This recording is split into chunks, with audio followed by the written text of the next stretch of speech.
Tras la victoria del apruebo, comienza un nuevo proceso para la elección de los 155 ciudadanos que van a conformar la Convención Constituyente, todos elegidos popularmente en las urnas.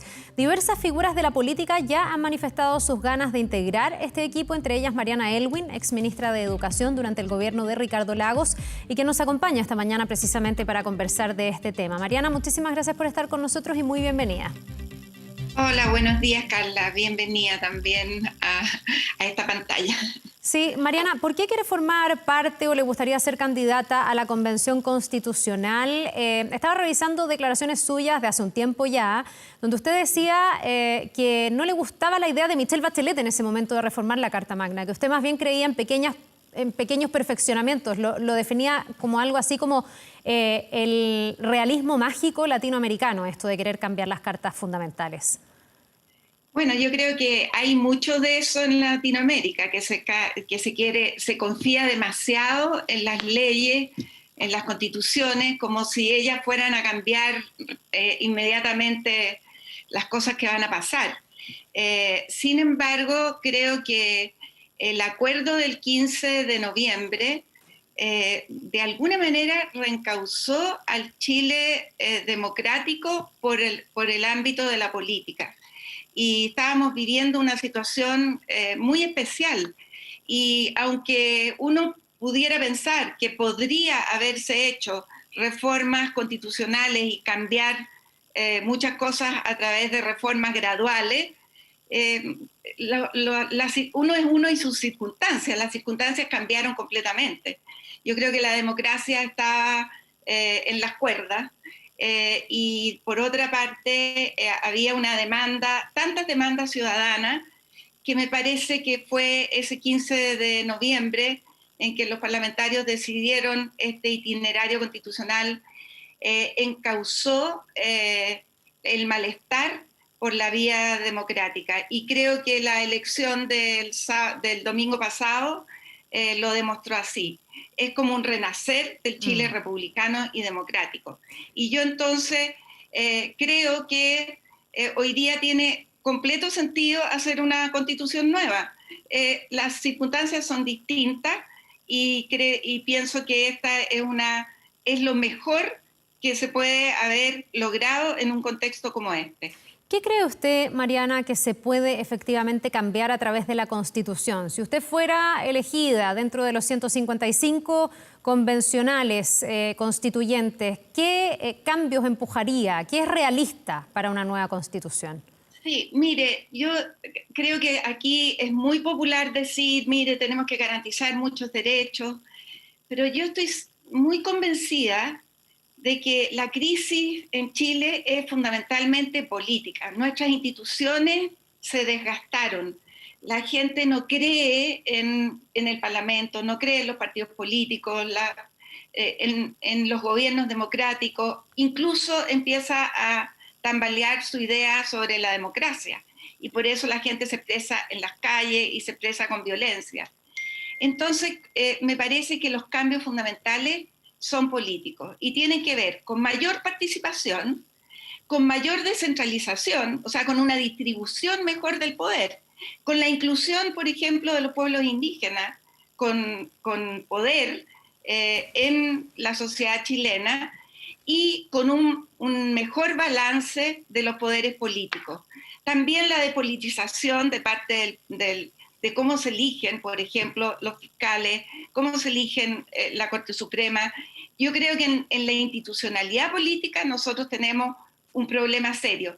Y cuando la institucionalidad política no funciona bien, no se avanza, los países no pueden avanzar. Por eso llevamos como 10 años postergados temas tan importantes como las pensiones, como salud, que están en la agenda hace mucho tiempo y que el mundo político no ha sido capaz de encauzarlo. Sí, sin duda que el tema institucional es importante porque estamos en una crisis institucional. Ahora, me gustaría recoger lo anterior, este anhelo, esta esperanza que muchas personas expresan cuando conversamos con ellas, de a través de la nueva Constitución poder garantizar derechos que les parecen mínimos, como el derecho a la salud, el derecho a la educación, que esto no dependa de cuánta plata tiene uno en el bolsillo, que si me enfermo el día de mañana no tenga que hacer bingos, completadas bailables para poder enfrentar un cáncer.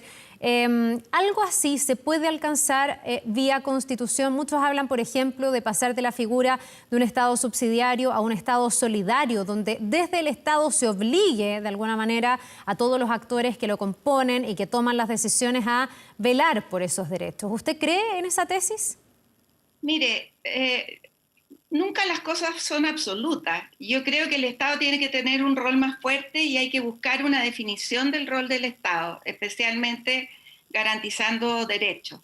Pero también la sociedad tiene un rol muy importante que hacer. O sea, en Chile, por ejemplo, en educación, la educación privada existe desde la independencia y antes de la independencia era pura educación privada. Entonces, hay que buscar un adecuado equilibrio. Lo que hay que lograr también es políticas públicas que garanticen esos derechos, porque Mariana, uno puede tener muchos derechos escritos en la Constitución y que no se garanticen. sí, lo que pasa es que usted toca el tema de la educación, que ha sido uno de sus campos de desarrollo. Entonces le quería preguntar qué mirada tiene usted ahí, porque usted me dice la educación privada ha existido siempre. La pregunta es, y hay muchos países desarrollados donde también existe la educación privada, pero tiene un rol bastante secundario respecto de la educación pública, con vocación pública y con una cierta igualdad en la cancha, porque en Chile hay una sobrerepresentación de la educación privada, un 7% de la matrícula es privada, donde no se aplican las mismas reglas del juego, donde hay un descreme, donde se quedan con los mejores alumnos porque tienen una cuna social, si es que uno lo quisiera decir así, de mayor capital cultural, y después vemos que son ese 7% quienes llegan a los principales cargos, quienes toman las decisiones, y eso produce un desajuste en la cancha. ¿No cree usted que ahí hay algo que mejorar?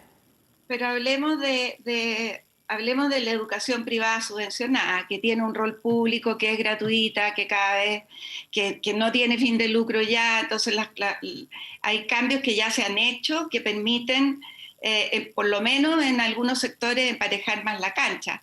Ahora, también, Carla, yo conozco países donde hay solo educación pública, o por ejemplo, veamos en Estados Unidos, hay educación pública, pero resulta que la forma de elegir esos colegios mejores es yéndose a los barrios más caros. Entonces la gente más rica siempre tiene, y en Costa Rica y en muchas partes del mundo, tiene esas ventajas. Ojalá tenemos que emparejar la cancha. Yo estoy completamente segura de eso. Y eso es invirtiendo mucho más en la educación pública, pero también le quiero decir que nosotros pudimos haber hecho esa reforma hace años. Estaba pendiente y no se hizo. Y no se hizo porque en el fondo la institucionalidad política no lo permitió. Entonces preferimos hacer una reforma a la educación privada y no a la educación pública. Y la educación pública está postergada desde hace demasiado tiempo en el país porque fue perdiendo sus alumnos, etcétera. Sí, pero usted me dice, Entonces, perdón, me dice, se hicieron reformas a la educación privada, se está refiriendo a los particulares subvencionados, que en el fondo pasaron a ser sin fines de lucro, etcétera. Pero, ¿por qué a la educación privada? Usted me dice, hablemos de los subvencionados. ¿Qué pasa con la educación privada? Que es donde se da como una especie, perdón, de club. Muchas veces se paga por tener los contactos. Y usted me pone el ejemplo de Estados Unidos, que creo no es el mejor ejemplo, porque tiene un sistema educativo bien desigual también. Cuando uno mira estados de bienestar, cuando uno mira Australia, Nueva Zelanda, para qué decir Finlandia, Noruega, etcétera, lo que ocurre es que en realidad la gente en su barrio tiene un buen colegio público donde no tiene que pagar un ojo de la cara por la educación y donde se iguala la cantidad de oportunidades para el futuro. Eso en Chile evidentemente no está pasando, Mariana. bueno, eso no me cabe duda, Carla, pero ¿Usted no tocaría también, la educación privada? No. no, o sea, yo no prohibiría la educación privada, pero sí en lugares como Vitacura y como donde ganó el rechazo de esa manera, y otras comunas como Las Condes, Providencia, etcétera, la educación pública debiera ser un espacio en el cual todos pudieran convivir. Ahora, lo que está pasando con la educación pública en esos lugares es que la mayoría son niños de otras comunas. Por ejemplo, en Providencia hay de muchas comunas que llegan a los liceos de Providencia. Y lo mismo pasaba con el Instituto Nacional. Entonces, yo digo, mira, tengamos una buena educación pública y ese tiene que ser el motivo. Ahora, si hay gente que quiere seguir pagando por la educación privada, bueno, lo puede hacer, pero no podemos tener esa brecha. Y esa brecha es un rol del Estado, de los municipios, del sector público, que tiene que brindar iguales oportunidades a su población. El problema fundamental en Chile, que es la diferencia con los países que usted me mencionó, no es solo que no hay estado de bienestar, es que esas son sociedades mucho más igualitarias desde su historia. Entonces aquí tenemos una desigualdad territorial muy grande. Tenemos entonces el tema es la desigualdad y cómo emparejamos esa cancha, pero no es solo la educación. Y en la educación pública ciertamente hay que invertir mucho más y el Estado tiene que garantizar un rol de calidad. Y usted ha visto que eso no se ha garantizado, ni siquiera en los liceos emblemáticos que antes eran algunos espacios en los cuales había esta movilidad social que usted y que todos creemos que es necesaria. Sí, bueno, de hecho ha ido bajando y cayendo la matrícula pública en vez de ir subiendo y fortaleciéndose los colegios, y también eso ha sido consecuencia de los paros, de las tomas que hemos visto en el último tiempo, en los últimos años. Ahora, ¿usted cree que la Constitución pudiera hacerse cargo de reducir esa desigualdad? Que estoy muy de acuerdo con usted, Mariana, que no es focalizada en la educación. Esto pasa en educación, en salud, en lo territorial también. No sé, en el sector oriente de la capital tenemos un número de áreas verdes infinitamente superior a lo que pasa en comunas más vulnerables. De ahí en adelante es todo muy desigual. Por cierto, yo creo que ese es un rol que hay que garantizar en la Constitución. O sea, aquí tenemos que buscar formas en que las desigualdades disminuyan. O sea, yo creo que, mire, la última elección, o sea, el plebiscito, tiene un punto negro muy dramático, y es cómo la votación distinta de 3 comunas donde viven los sectores más acomodados respecto del resto del país. Entonces ahí hay una desconexión muy grande entre el país y un sector de la sociedad. Eso tenemos que buscar la forma de encontrarnos, de acercarnos, y también de que la gente pueda ver que mientras se cambian las luminarias en Providencia y en Las Condes y se riegan los pastos, hay barrios donde hay basurales, donde los niños no tienen dónde salir a jugar. Entonces, esa conexión es la que tenemos que hacer, pero también poner todas las expectativas, porque la Constitución lo va a cambiar, o que van a cambiar eso de la noche a la mañana, es bien falso, por así, es una ilusión.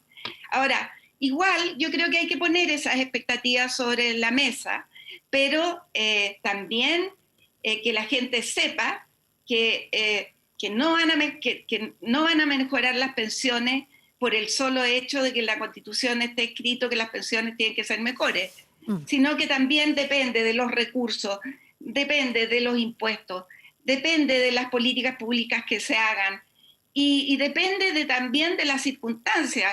Yo creo que este país hoy día es mucho más pobre que lo que era hace un año atrás.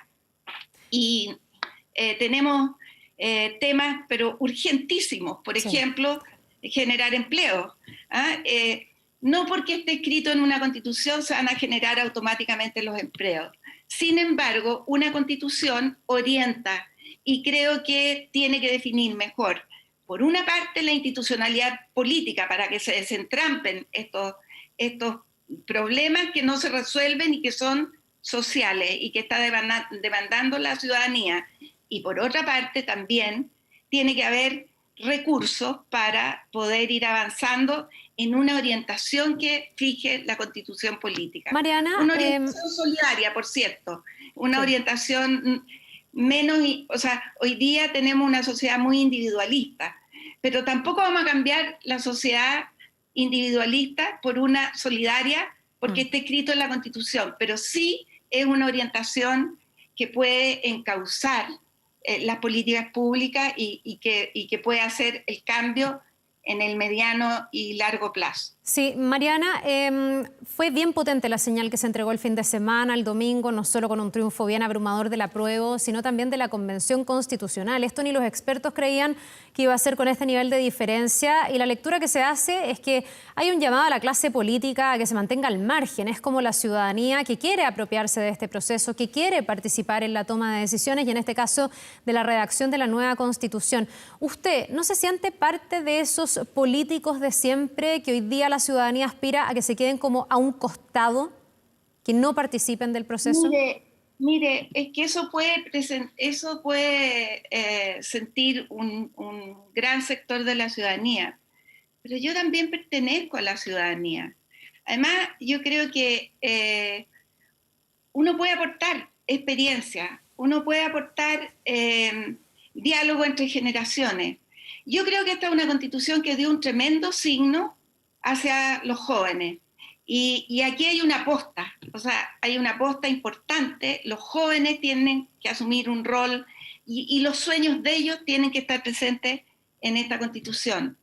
Sin embargo, hay muchas personas que tenemos, no sé, 30 años de vida por delante o 40 años de vida por delante. Somos ciudadanos.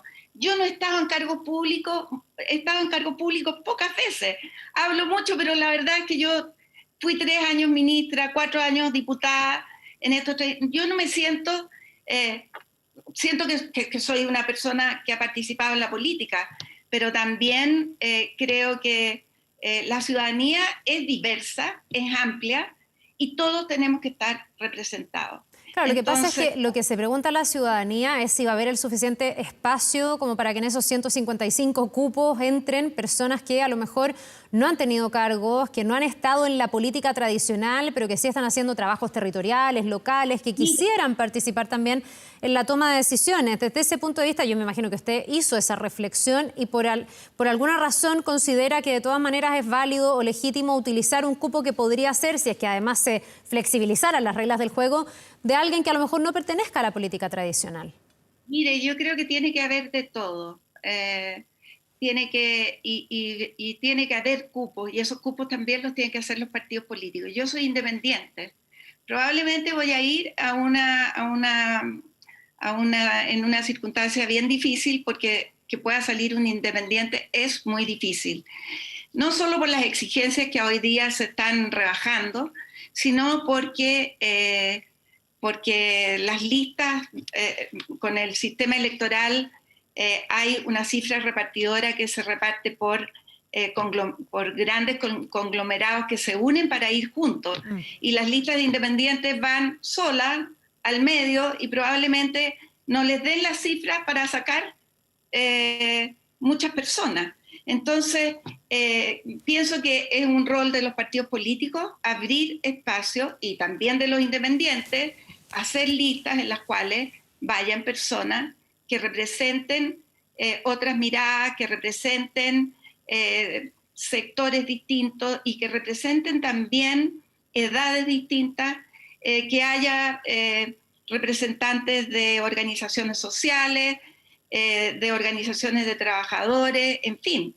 Ahora, hay una traba, que en definitiva aquí la mayor parte de los convencionales, si no prácticamente todos, los van a elegir los partidos políticos con la gente que ellos pongan. Sí, leí por ahí que usted decía que podía hacer una alianza con Evópoli. ¿En qué consistiría esa alianza? Me llama la atención que sea con Evópoli y no con la Democracia Cristiana, que fue su partido. ¿Por qué buscar más hacia la derecha ese espacio? Mire, yo privilegio el ir como independiente e intentaré ir como independiente. Ahora, no voy a hacer una alianza con partidos que tengan mucha diferencia con lo que yo pienso, porque es absurdo.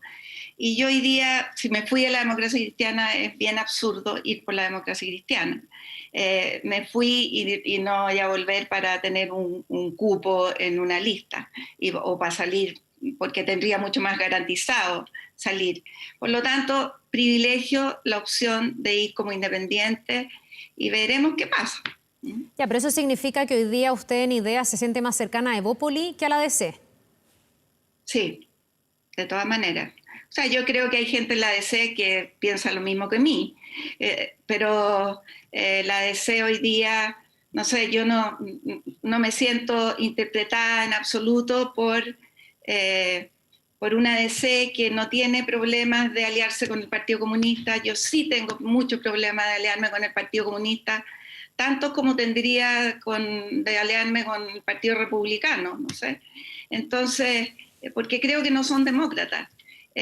Y pienso que en ese contexto, claro, cuando uno es independiente, tiene una posición más débil en una sociedad en la cual los partidos son importantes y creo que tienen que serlo. O sea, tampoco estoy diciendo que los partidos no tengan que serlo, pero ojalá los partidos se abran también a tener representantes de la ciudadanía más diversos que lo que hay hoy día. Mariana, para ir finalizando, si usted realmente llega a estar en la papeleta, ¿qué es lo que le va a ofrecer a las personas o a qué se va a comprometer si es que usted llegara a componer este órgano de 155 personas para redactar la nueva Constitución? Mire, no es algo que yo vaya a hacer sola. Este no es un deseo mío, porque sí, porque se me ocurrió. Aquí hay tanta gente que quiere ser presidente de la República, que quiere ser esto, que quiere ser lo otro, y que va por su interés. Este no es mi interés propio. Yo, la verdad, es que podría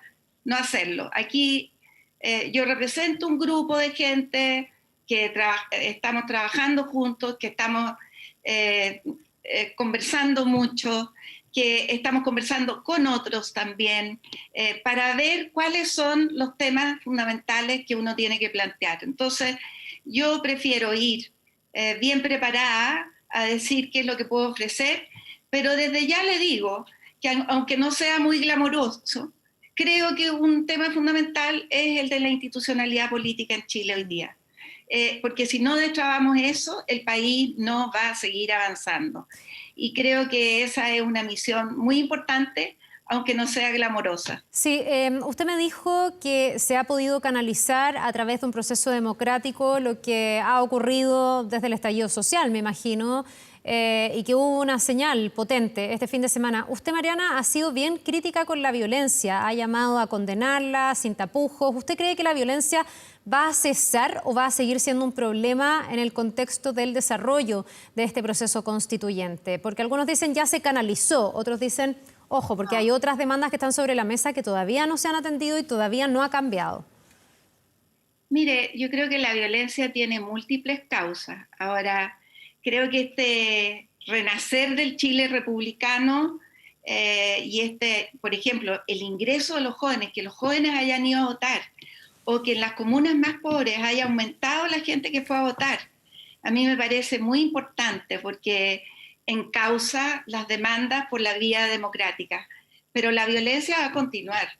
Y creo que también va a continuar la intolerancia, va a continuar, pero se va a ir acotando en la medida que transcurra el tiempo. Entonces creo que el domingo fue un no a la violencia y eso va a tener efecto, pero tampoco esperemos que aquí va a haber de todo. Va a haber diálogo y va a haber intolerancia, va a haber violencia y va a haber voluntad de acuerdo, pero sobre todo va a haber palabras, porque la Constitución se escribe con palabras y esas palabras no son violentas. Esas palabras habrá que buscarlas en conjunto, cuáles son las más adecuadas para tener una buena Constitución para los próximos años y para una generación que está surgiendo con mucha fuerza en la política y que tiene todo el derecho de plasmar sus sueños en una nueva Constitución. Bien, pues Mariana Aylwin, muchísimas gracias por habernos acompañado esta mañana. Que tenga un buen día. Igual, que te vaya bien. Nos vemos.